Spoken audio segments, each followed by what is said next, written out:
अस्सलाम वालेकुम दोस्तों, हम आपको इस वीडियो में आजकल चलने वाले तुर्की के मशहूर ड्रामा सीरियल के मरकज़ी किरदार उर्तुगुल गादी के बारे में बताएंगे। और इस वीडियो में हम आपको बताएंगे उर्तुगुल गादी कौन थे और उर्तुगुल को गाजी का लक़ब कैसे मिला, उर्तुगुल गाजी की मौत से कबल आखिरी ख्वाहिश क्या थी और इस ख्वाहिश को किसने पूरा किया, और इसमें बताएंगे उर्तुगुल गादी की शादी किसके साथ हुई। दोस्तों, अगर आपने अभी तक हमारे चैनल को सब्सक्राइब नहीं किया तो चैनल को सब्सक्राइब करें और बेल आइकन पर लाजमी क्लिक करें। तुगुल तुर्की ज़बान का लफ्ज़ है और दो लफ्ज़ उर और तुगुल से मिलकर बना है। उर के मायने आदमी, सिपाही या हीरो के हैं, जबकि तुगुल के मायने उकाब परिंदे के हैं, जो मजबूत शिकारी परिंदे के तौर पर मशहूर है। यूँ उर्तुगुल के मायने उकाबी शख्स यानी सिपाही या शिकारी हीरो के हैं। तारीख के मुताबिक उर्तुगुल की पैदाइश 1191 के आसपास हुई। उर्तुगुल तुर्क ओगुस की शाख काई कबीले के सरदार सुलेमान शाह के बेटे और सुल्तानत उस्मानिया के बानी उस्मान अव्वल के वालिद थे। मोतबर तारीखी हवालों से पता चलता है कि उर्तुगुल का ताल्लुक तुर्क कबाइल की शाख काई कबीले से था और उनका ख़ानदान बेग यानी सरदार कहलाता था। तारीखी किताबों में उर्तुगुल की ज़िंदगी के अहवाल और उनकी सरगर्मियों से मुतालिक पुख्ता मालूमात नहीं मिलती, लेकिन इनके बेटे उस्मान अव्वल के ढाले हुए सुकून से तारीखी तौर पर इनके वजूद की तस्दीक होती है। इन सुकून में उस्मान अव्वल ने अपने वालिद का नाम उर्तुगुल ज़र्ब करवाया था। दस्तावेज़ात उस्मानी के मुताबिक उर्तुगुल तुर्कमानी शाह सुलेमान शाह का फर्जंद और काई कबीले का सरदार था, जो मंगोलों के हमलों की वजह से मशरक़ी ईरान से भागकर अनातोलिया चला गया।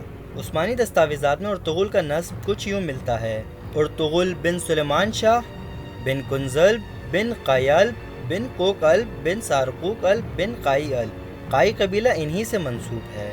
उर्तुगुल गादी की आखिरी ख्वाहिश बताने से पहले मैं आपको काई कबीले के बारे में बताता चलूँ। काई कबीला तुर्क कबाइल की एक बड़ी शाख जो तुर्क के 24 कबाइल में से एक है। काई तुर्की ज़बान का लफ्ज़ है जिसके मायने वो शख्स जिसके पास क़ुव्वत और इक़्तिदार हो। ये खाना बदोश और जंगजू कबीला था। काई कबीला 11वीं सदी में वस्त एशिया से अनातोलिया आया, जहाँ उस वक्त सल्जूकी सुल्तनत की हुक्मरानी थी। उसके अलावा कबीले के बाज़ ख़ानदान 14वीं सदी से बल्कान में भी आबाद हैं। मौजूदा तुर्की में सूबा बिलीजक काई कबीले का मरकज़ समझा जाता है। दौलत उस्मानिया के उस्मानी सलातीन का शजरा नसब इसी कबीले से जा मिलता है। तारीख़ और दस्तावेज़ात उस्मानी से मालूम होता है कि ये कबीला 11वीं सदी में मंगोलों के हमलों की वजह से अपने सरदार गंदोल ज़र्ब की क़यादत में वस्त एशिया से हिजरत करके अनातोलिया आ गया था, जो उस वक्त सल्जूकी सुल्तनत के अलमदारी में था। अनातोलिया पहुँचकर ये कबीला मशरक़ी अनातोलिया के शहर अखलात में ख़ैमा ज़न हुआ।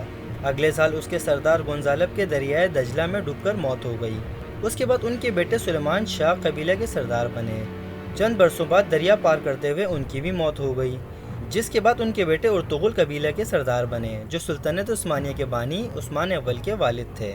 आज भी मशरक़ी अनातोलिया में काई कबीले के बहुत से आसार और कब्रें मिलती हैं। कबीले के सरदार बनने के बाद उर्तुगुल अपने ख़ानदान के साथ अज़रबैजान चला गया, जहाँ सलाजक़े रूम और ख्वार ज़मीन के दरमियान जंग चल रही थी। उर्तुगुल कोनिया के सुल्तान अलाउद्दीन से जा मिला, जो सलाजक़ा रूम के ज़वाल के बाद एक मजबूत सुल्तनत बनी।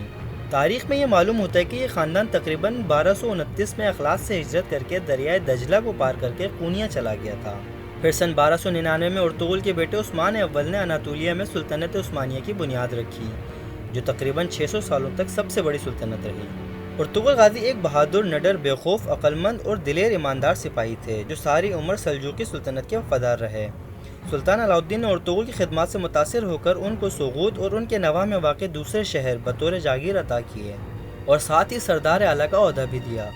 उसके बाद आस पास के तमाम तुर्क कबाइल उनके मातहत आ गए। उर्तुगुल गाजी को हसाती तौर पर हलीमा खातून नामी एक लड़की पसंद आ जाती है, जिसके बाद वो उनसे शादी कर लेते हैं। उस्मानी रिवायात के मुताबिक अपने वालिद सुलेमान शाह के वफ़ात के बाद उर्तुगुल गाजी अपने रफ़ुक़ा को लेकर सलाजक़ा रूम के पास गए और उनसे ज़मीन का मुतालबा किया। चनांचे उन्होंने सोगूद की ज़मीन उर्तुगुल के हवाले कर दी, जो उस ज़माने में बाज़ंतीनी सुल्तनत की सरहद पर वाक़ था, और उर्तुगुल को उसका सरदार भी मुकर्रर कर दिया। जिसके बाद इस सरजमीन पर कुछ ऐसे वाक़यात पेश आए जो आगे चलकर सुल्तनत उस्मानिया की बुनियाद का सबब बने। इस्लाम की सरबुलंदी की खातिर उर्तुगुल और दीगर उस्मानी सलातीन की मुजाहिदाना सरगर्मियों की बिना पर उम्मन उनके नामों के साथ गाजी का लक़ब लगाया जाता है। उर्तुगुल गाजी उम्र भर सल्जूकी सुल्तनत के वफ़ादार रहे, लेकिन उनकी ज़िंदगी के आखिरी अयाम में सल्जूकी सुल्तनत अपनी आखिरी सांसें ले रही थी और मंगोल सुल्तनत ने पूरे अनातोलिया मौजूदा तुर्की पर कब्ज़ा कर लिया था, जो उनके लिए सख्त तशवीश का बाइस था। ارطغرل غازی کی آخری خواہش یہ تھی کہ وہ ایک عظیم اسلامی سلطنت کا قیام عمل میں دیکھنا چاہتے تھے۔ چنانچہ ارطغرل کے سب سے چھوٹے بیٹے غازی عثمان اول نے ان کا یہ خواب پورا کیا اور اس عظیم الشان سلطنت عثمانیہ کی بنیاد رکھی۔ تاریخ میں ارطغرل غازی کی وفات 1281 بتائی جاتی ہے اور تدفین کا مقام اناطولیہ کے شہر سوغود میں واقع ہے۔ دوستوں، امید ہے کہ آپ کو یہ ویڈیو پسند آئی ہوگی۔ اس طرح کی مزید حقائق پر مبنی ویڈیوز دیکھنے کے لیے آپ ہمارے چینل کو سبسکرائب کریں اور اپنی قیمتی رائے سے بھی ہمیں آگاہ کریں۔